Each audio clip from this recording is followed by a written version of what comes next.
Hai, assalamualaikum, terima kasih sudah klik video ini. Gimana nih kabarnya teman-teman? Semoga selalu sehat, bahagia, dan tentunya diberi kelancaran rezeki, amin.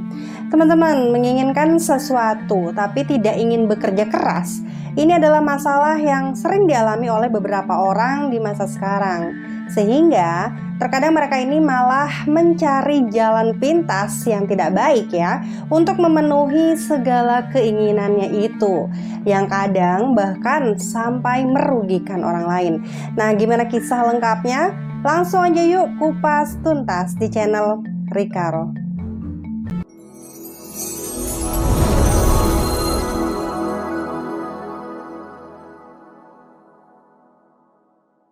Rusdianto merupakan seorang pria berusia 41 tahun.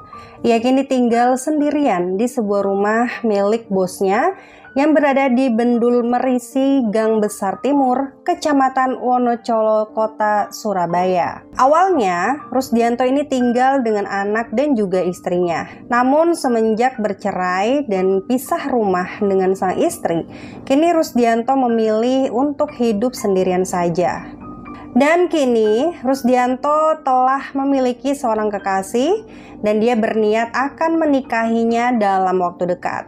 Di sisi lain, dikarenakan belum punya cukup uang untuk membeli rumah ataupun mengontrak, maka dari itu Rusdianto sekarang masih menumpang di rumah bosnya yang merupakan seorang bos taksi online untuk beberapa waktu. Nah, untuk sehari-harinya, Rusdianto ini bekerja sebagai seorang supir taksi online. Dan apabila sedang sepi orderan, Rusdianto memilih untuk sering menghabiskan waktunya berdiam diri di rumah saja.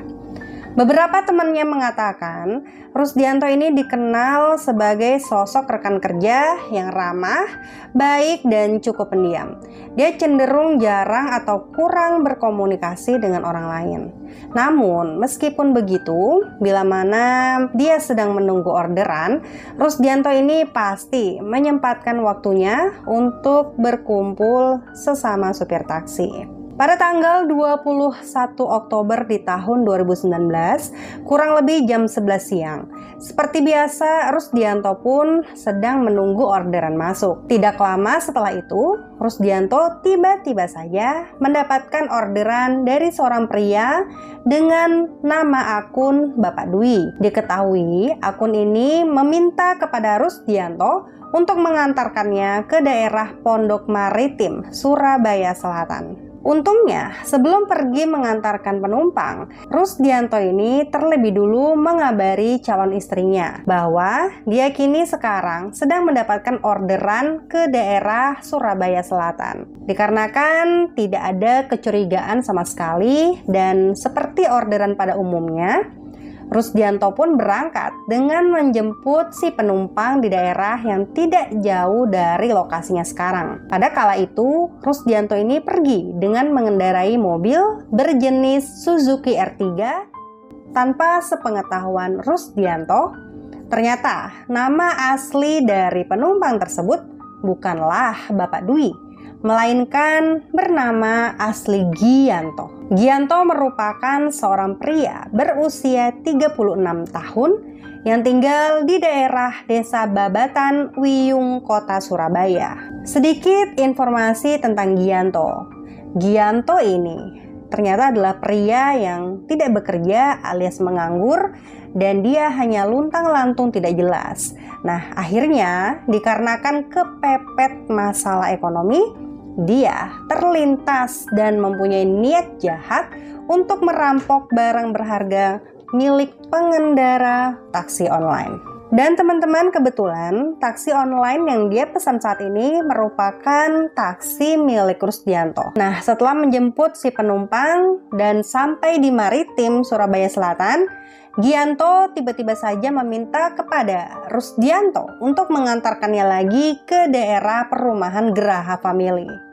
Namun, di tengah perjalanan menuju ke sana, tepatnya di belakang Rumah Sakit Nasional Hospital, Gianto ini tiba-tiba minta berhenti. Nah, pada awalnya, Gianto meminta kepada sang supir, Rusdianto ya, untuk menunggu di luar mobil dengan alasan menunggu bosnya datang. Namun dikarenakan bos yang dia bicarakan ini tidak kunjung datang, akhirnya Rusdianto pun langsung masuk lagi ke dalam mobil. Setelah 10 menit kemudian, Gianto lalu masuk ke dalam mobil lagi dan saat di sana, tanpa banyak basa-basi, Gianto alias Bapak Dwi, dia langsung menjerat leher Rusdianto menggunakan tali tampar yang sudah dia bawa. Dikarenakan kehabisan nafas, akhirnya Rusdianto pun langsung meninggal di tempat. Melihat Rusdianto ini telah meninggal, Gianto lalu memindahkan tubuhnya ke jok bagian tengah. Dia pun berniat akan membuang tubuh itu ke daerah kebun teh yang berlokasi di Lawang, Kabupaten Malang. Namun teman-teman, di tengah perjalanan menuju ke kebun teh, dia lalu mengurungkan niatnya. Dia memutuskan untuk putar balik dan berniat akan membuang tubuh Rusdianto di Surabaya saja, tepatnya di pinggir tol. Gianto selanjutnya langsung menuju ke arah Surabaya melalui pintu tol Pandaan Malang. Nah, setelah sampai di sana, kurang lebih jam 5 sore, dia pun langsung membuang tubuhnya Rusdianto di pinggir jalan tol, tepatnya di pinggir jalan dekat saluran air. Setelah keluar dari jalan tol, Gianto lalu membuang handphone milik Rusdianto di daerah Masjid Cheng Ho, Kota Surabaya. Sedangkan untuk beberapa barang berharga lainnya seperti dompet dan juga uang tunai, mobil yang dia bawa, semuanya diambil oleh Gianto. Setelah mencuri mobil milik Rusdianto ini, Gianto pun memasang iklan di grup Facebook bahwa dia ingin segera menjual mobil itu. Namun teman-teman, disinilah cerobohnya dia. Tanpa sepengetahuan dirinya, ternyata di dalam grup Facebook itu ada seorang anggota polisi dari Surabaya. Karena tidak kunjung pulang dan tidak ada kabar, keluarga dan juga calon istrinya ini pun langsung melaporkan tentang berita orang hilang ke kantor polisi. Nah, di sana mereka juga menjelaskan bahwa sebelum menghilang, Rusdianto ini sempat mengantarkan seorang penumpang ke daerah Surabaya Selatan. Selain memberitahu polisi terkait kronologi kehilangan ini, keluarganya pun juga di sana menjelaskan mengenai ciri-ciri dari Rusdianto. Dan pada tanggal 23 Oktober tahun 2019, akhirnya tubuh Rusdianto pun ditemukan oleh pengendara mobil yang kebetulan sedang lewat. Dan saat itu, tubuh Rusdianto ini sudah dalam keadaan yang mengenaskan dengan kepala yang terbungkus kain dan mengeluarkan aroma busuk yang sangat tidak sedap. Pengendara itu pun lalu melaporkan kepada warga dan kemudian dilanjut melaporkannya kepada pihak kepolisian setempat. Setelah mendapatkan laporan itu, polisi pun langsung datang dan melakukan olah TKP. Dan hasil dari penyelidikannya, polisi langsung tahu bahwa pria tersebut merupakan seorang pria bernama Rusdianto, yakni seorang pengendara taksi online yang sebelumnya sudah dilaporkan menghilang oleh keluarganya. Karena memang dari ciri-ciri korban ini sangat sama persis dengan ciri-ciri yang dilaporkan oleh pihak keluarga. Nah, mengetahui bahwa ini adalah kasus pembunuhan dan juga pencurian, tidak memakan waktu lama, akhirnya polisi pun langsung bergerak cepat untuk menangkap si pelaku. Sedangkan untuk tubuh Rusdianto ini dibawa ke rumah sakit terdekat dan kemudian dilakukan otopsi lebih lanjut. Nah teman-teman, dari hasil history orderan di aplikasi Gojek milik Rusdianto, ternyata terakhir dia bekerja yakni pada tanggal 21 Oktober dengan mengantarkan seorang penumpang bernama Dwi. Polisi yang menyadari bahwa mobil yang dijual di sebuah grup Facebook memiliki nomor plat yang sama dengan milik Rusdianto. Tanpa basa-basi, langsung melacak keberadaannya Gianto dan segera diamankan. Akhirnya teman-teman, tidak sampai 24 jam, Gianto pun berhasil diamankan saat dia bersembunyi di tempat kediamannya. Karena panik dan saat itu Gianto berusaha kabur saat ditangkap, polisi pun dengan terpaksa harus mendor bagian kaki kiri Gianto sampai dia tersungkur.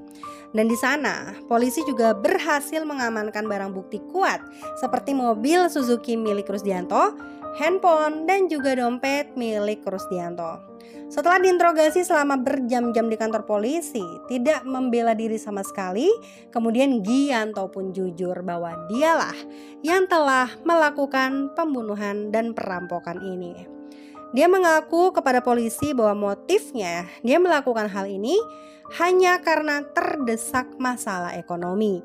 Dan teman-teman, atas semua perbuatannya itu, kini Gianto dinyatakan bersalah dengan tuduhan pembunuhan berencana sekaligus pencurian dengan pasal 365 KUHP dengan ancaman penjara seumur hidup atau bahkan hukuman mati.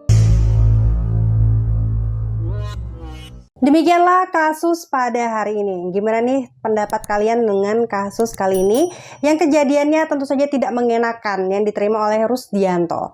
Dan silakan teman-teman sampaikan pendapat kalian di kolom komentar dengan bahasa yang sopan tentunya. Ingat untuk selalu hati-hati dan waspada. Sampai jumpa di videoku selanjutnya. Bye!